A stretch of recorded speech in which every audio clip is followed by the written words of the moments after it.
अस्सलाम वालेकुम दोस्तों, आज की इस वीडियो में हम बात करेंगे पैदल चलने के फ़वाइद के बारे में। दोस्तों, खुशगवार ज़िंदगी गुजारने के लिए सेहत बहुत ज़रूरी है। अगर सुबह की सैर को मामूल बना लिया जाए तो बीमारियां करीब नहीं आती, इंसान सेहतमंद रहता है। रात जल्दी सोने और सुबह सवेरे जल्दी उठने पर सख्ती से अमल किया जाए तो वही लोग तंदुरुस्त, तवाना और हशाश बशाश रहते हैं। सुबह की ताज़ा हवा इंसानी दिमाग को तरोताज़गी बख्शती है, सुस्ती दूर होती है और इंसान सारा दिन चुस्त और फुर्तीला रहता है। सुबह के वक्त बड़ा खुशगवार माहौल होता है। पैदल चलने के हैरत अंगेज असरात जो इंसानी बॉडी को फ़ायदा देते हैं, उनमें अगर रोज़ाना 3 मिनट तक चहलकदमी की जाए तो ब्लड प्रेशर में कमी वाक़या होती है।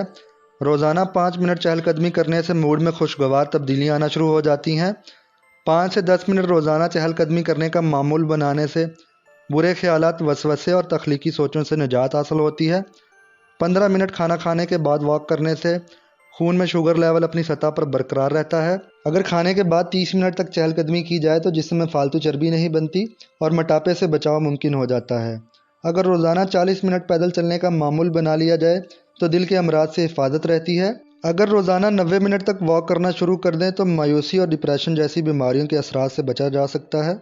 दोस्तों, उम्मीद करता हूँ मेरी इस वीडियो से आपको फ़ायदा हासिल हुआ होगा। आप लोगों से एक ही रिक्वेस्ट होती है, चैनल को सब्सक्राइब कर लें, बेल आइकन को प्रेस कर दें ताकि हेल्थ से रिलेटेड इन्फॉर्मेशन वाली वीडियोज़ आप तक बआसानी पहुँच सकें। वीडियो को लाइक, कमेंट और शेयर कर दें। शुक्रिया।